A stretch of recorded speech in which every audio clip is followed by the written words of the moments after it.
दोस्तों, आज जिस ट्रेलर की बात करने वाले हैं ना, उसको देखकर मेरे दिमाग में सबसे पहला सवाल यही आया कि आखिर मेकर्स ने इतनी चुपचाप ये सब कर कैसे दिया। क्योंकि आज के टाइम में किसी भी बड़ी फिल्म का प्रमोशन किसी चुनावी कैंपेन से कम नहीं होता। महीनों पहले पोस्टर आ जाते हैं, फिर कैरेक्टर पोस्टर आते हैं, फिर मोशन पोस्टर आता है, फिर टीजर की अनाउंसमेंट, फिर टीजर, फिर ट्रेलर की डेट, फिर ट्रेलर लॉन्च इवेंट और उसके बाद इंटरव्यूज का पूरा सिलसिला।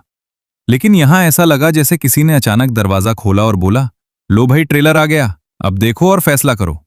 और सच बताऊं तो ये चीज मुझे थोड़ी अजीब भी लगी और थोड़ी इंटरेस्टिंग भी। क्योंकि जब कोई फिल्म बिना ज्यादा शोर मचाए सीधे अपना सबसे बड़ा हथियार यानी ट्रेलर सामने रख देती है, तो या तो उसको अपने कंटेंट पर बहुत भरोसा होता है, या फिर वो चाहती है कि लोग पहले कंटेंट देखें, बाद में मार्केटिंग की बात करें। अब असली वजह क्या है ये तो मेकर्स ही जानते होंगे, लेकिन एक बात पक्की है कि इस तरीके ने लोगों का ध्यान जरूर खींचा है। कई लोग ट्रेलर देखने से पहले यही पूछ रहे थे कि भाई ये रिलीज कब हुआ। और मुझे लगता है कि यही वो चीज है जिसने सोशल मीडिया पर इसके बारे में बातचीत शुरू करवा दी। अब अगर ट्रेलर की बात करूं तो पहली चीज जिसने मेरा ध्यान खींचा वो इसका माहौल था। कई बार ट्रेलर अच्छे शॉट से भर दिया जाता है, लेकिन उनमें कोई भावना नहीं होती, कोई पहचान नहीं होती। यहां कम से कम ऐसा नहीं लगा। यहां ऐसा लगा कि फिल्म अपनी एक अलग दुनिया बनाने की कोशिश कर रही है। बड़े बड़े लोकेशन, तेज रफ्तार एक्शन, कुछ रहस्यमयी किरदार और एक ऐसी कहानी जिसके बारे में अभी सब कुछ नहीं बताया गया है। और यही चीज मुझे अच्छी लीड सी, क्योंकि मैं उन ट्रेलर्स में विश्वास नहीं करता जो रिलीज से पहले पूरी फिल्म सुना देते हैं। यहां कम से कम कुछ सवाल अभी भी बाकी हैं। कौन किसके साथ है, कौन किसके खिलाफ है, किसका असली मकसद क्या है, और सबसे बड़ी बात यह कि आखिर पूरी कहानी किस दिशा में जाने वाली है। ट्रेलर इन सवालों का जवाब नहीं देता, लेकिन इतना जरूर करता है कि आपको फिल्म के बारे में सोचने पर मजबूर कर देता है। और मेरे हिसाब से किसी भी ट्रेलर का सबसे बड़ा काम यही होता है। अब बात करते हैं एक्शन की, क्योंकि जाहिर सी बात है कि जब भी कोई बड़ी स्पाई या एक्शन फिल्म आती है तो सबसे पहले लोगों की नजर उसी पर जाती है।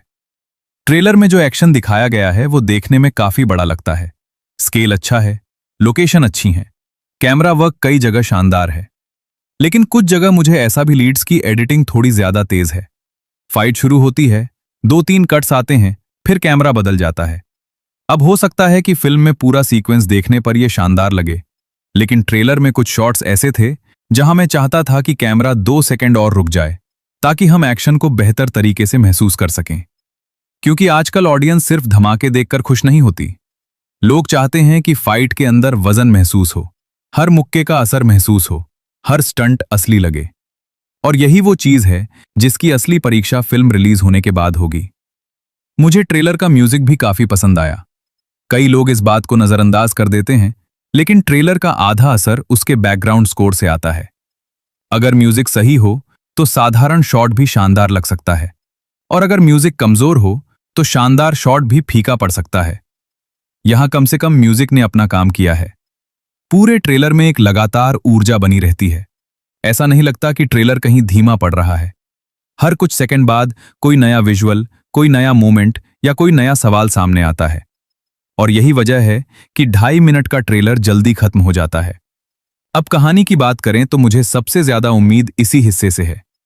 क्योंकि अगर ये फिल्म सिर्फ एक्शन दिखाने तक सीमित रही तो शायद ठीक ठाक एंटरटेनमेंट दे देगी, लेकिन अगर इसके किरदार अच्छे निकले तो ये उससे कहीं ज्यादा याद रखी जाएगी।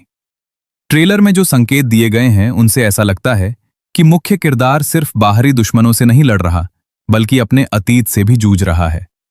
उसके सामने कुछ ऐसे फैसले आने वाले हैं जो सिर्फ मिशन से जुड़े नहीं होंगे, बल्कि उसकी पहचान से जुड़े होंगे। और अगर फिल्म इस भावनात्मक हिस्से को अच्छी तरह संभाल लेती है तो ये इसकी सबसे बड़ी ताकत बन सकती है। क्योंकि आखिर में लोग सिर्फ एक्शन नहीं याद रखते, लोग किरदार याद रखते हैं। लोग वो पल याद रखते हैं जब कोई किरदार टूटता है, संभलता है और फिर खड़ा होता है।